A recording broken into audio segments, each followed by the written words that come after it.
नाज़रीन, फ़लस्तीन एक बार फिर लहूलुहान है।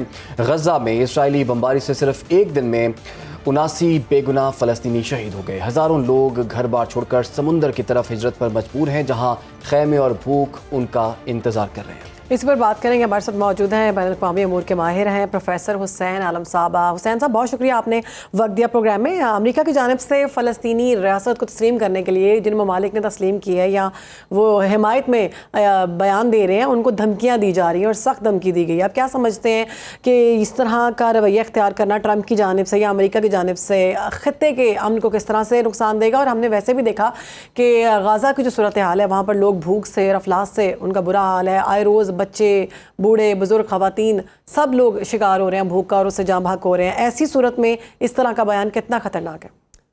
शहरबानो, जहाँ तक ताल्लुक़ है अमेरिका का, मार्को रूबियो का ये बयान जो है एक बहुत दुनिया को हिला देने वाली बात है, क्योंकि इनके जितने भी साथी हैं वो सारे के सारे इनका साथ आहिस्ता आहिस्ता छोड़ते जा रहे हैं। आप एग्जांपल इसकी मैं दूंगा कि इन मुल्कों के अंदर भी और अमेरिका के अंदर भी ये आवाज़ें उठ रही हैं कि जो बच्चे हैं वो पूरी दुनिया का असासा होते हैं और कई हज़ार बच्चे आने वाले दिनों में भूख से, ग़िज़ाइयत की कमी से मौत का शिकार होंगे और इसको जेनोसाइड करार दिया जा रहा है। अभी बेल्जियम ने, फ्रांस ने और बरतानिया ने ये कहा है कि हम इसको, और इवन कनाडा ने, कि हम फ़लस्तीन को एक फुल फ्लेज रियासत के तौर पे तस्लीम करने जा रहे हैं। और अगर इस जनरल असम्बली के अंदर जो सितंबर के अंदर इजलास हो जारी है या होगा, इसके अंदर अगर इसको मान लिया जाता है तो ये उस सिलसिले के अंदर थ्रेट्स दी जा रही हैं, लेकिन इसका इम्पैक्ट जो है पूरी दुनिया के अंदर मज़ीद तनाव और मज़ीद तकसीम लाएगा। आपने ये SCO कॉन्फ्रेंस के अंदर देख लिया है कि एक अनअनाउंस्ड इत्तेहाद नज़र आया है जिसके अंदर 4 ममालिक और बीच में साथ पाकिस्तान भी खड़ा था। तो ये बता रहा है कि अमेरिका की जो हेजमनी है वो आहिस्ता आहिस्ता इस इलाके के अंदर ख़त्म होती जा रही है। और मशरिक़ वस्ता के अंदर जो चीज़ें चल रही हैं उसके अंदर पहले भी ईरान खाली ऐसे खुद नहीं खड़ा था। ज़ाहिर नज़र आ रहा है कि पीछे ईरान के कुछ बड़ी ताकतें थीं, नॉन स्टेट एक्टर थे, बाकी चीज़ें थीं, और उसका रिज़ल्ट अब ये अगर इस तरह अपने हलीफ ममालिक के साथ अमेरिका ये रखता है तो ये मज़ीद स्प्लिट लाएगा और अमरीकी पॉलिसियों का ये फेलियर बनेगा। अच्छा प्रोफेसर साहब, हम देख रहे हैं कि एफर्ट्स तो हो रही थी इस जंग को ख़त्म करवाने के लिए। पिछले दिनों OIC का इजलास भी हुआ सऊदी अरब में, वो भी हमने देखा। इसके साथ साथ दीगर बयानात भी हमें सामने नज़र आ रहे हैं। बहुत से ऐसे मुल्क हैं जो कि सितंबर में UN इजलास के मौके पर फ़लस्तीन को तस्लीम भी कर लेंगे। ये जो तमाम एफर्ट्स हो रही हैं, इसका इम्पैक्ट हमें नज़र नहीं आ रहा, इसकी क्या वजह है? उसकी वजह हम बेशुमार अपने प्रोग्रामों में डिस्कस कर चुके हैं कि ये जो ज़ुबानी लिप सर्विस है ना, ये जो आपके इस्लामी ममालिक हैं और OIC है, ये ज़ीरो कोऑपरेट करती है जब उसके ऊपर पाबंदियां लगाने की बात करते हैं, जब बात करते हैं कि जी आप अपनी एयर स्पेस बंद करें इसराइल के जहाज़ों को और बाकी जगहों के ऊपर कोऑपरेशन बंद करें। बहुत सारे मुल्कों ने उनके साथ तिजारती ताल्लुकात रखे हुए हैं, कतई नज़र के उनके इख्तलाफात होते रहते हैं। मसलन तुर्की है, तुर्की के ऊपर हम बड़ा तवक्को रखते हैं तुर्की के साथ, लेकिन तुर्की के अपने ताल्लुकात जो सिफारती ताल्लुकात हैं वो तो हैं।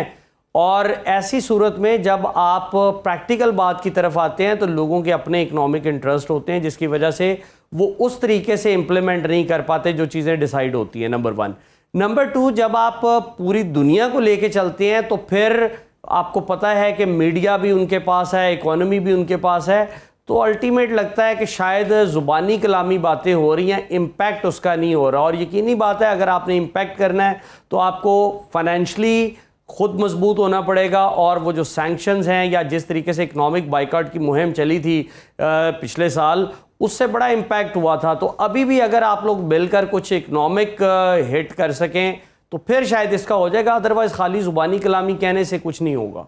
अच्छा प्रोफेसर साहब, गज़ा में इंसानी बहरान की अगर हम बात करें, भूख और प्यास और कहत की सूरत हाल, पहले भी मैंने इस पर बात की है, आप क्या समझते हैं अक़वाम मुत्तहिदा इसको कितना सीरियस ले रही है? और अगर हम मुस्लिम उम्मा की बात करें तो पहले दिन से लेकर अब 1 साल से ज़्यादा का अरसा हो गया है कि हम शहादतें सुनते आ रहे हैं और ऐसा लगता है जैसे लोग नॉर्मल हो गए हैं सुनते हुए कि अच्छा इतने लोग शहीद हो गए हैं, पढ़ते हुए भी हम लोग नॉर्मल हो चुके हैं।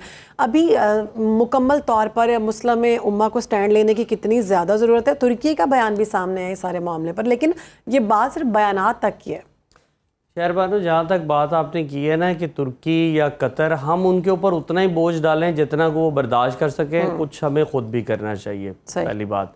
दूसरी बात यह है कि जितना आपने कहा है कि वहाँ पे अमवात बहुत ज़्यादा हो रही हैं या बहुत ज़्यादा वहाँ पे शहादतें हो रही हैं और ऐसा लगता है कि जैसे नॉर्मल है, ये आहिस्ता आहिस्ता हमें ख़ुद भी एहसास है जितने लोग इंटरनेशनल रिलेशन से ताल्लुक़ रखते हैं कि वो कहते हैं कि चीज़ें अब ऐसे है जैसे ये न्यू नॉर्मल है।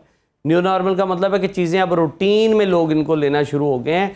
हालांकि ऐसा नहीं है, इसको दोबारा से आवाज़ उठाने की ज़रूरत है और ये इंसानी क्राइसिस है। ये कभी भी नहीं हुआ कि खून से आप खून को धो सकें, आप खून को हमेशा पानी से धोएंगे। अगर आप अमन नहीं कायम कर पाते तो ये जंग जैसे पहले चली है ये इससे कई ज़्यादा जगहों पे फैल जाएगी। तो अगर आपने पूरे खत्ते को, आपने बिल्कुल ठीक कहा, पूरे खत्ते को अपनी लपेट में ले सकती है और मशरिक़ वस्ता का अमन जो है इस वक्त ख़तरे में है जब तक ये मसला जो है वो हल नहीं होता। बहुत शुक्रिया आपका प्रोफेसर हुसैन आलम साहब, आपने किया। और ये इम्तिहान है अभी इंटरनेशनल कम्युनिटी का, बड़ी बड़ी जो मईशतें हैं उनका, मुस्लिम उम्मा का इम्तिहान है कि वो अपना एक रोल प्ले करके इस जंग को ख़त्म करवाएं और फ़लस्तीन में जो बच्चे भूख से मर रहे हैं उनके लिए इमदाद भी वहाँ पर पहुँचे। हर वक्त बाखबर रहना वक्त का तकाजा है, बर वक्त बाखबर रखना हमारा फरीजा है। अभी सुनो न्यूज़ के YouTube चैनल को करें सब्सक्राइब, बेल आइकन पर करें क्लिक और मुल्की और गैर मुल्की खबरों से रहें बाखबर, यकीन के साथ।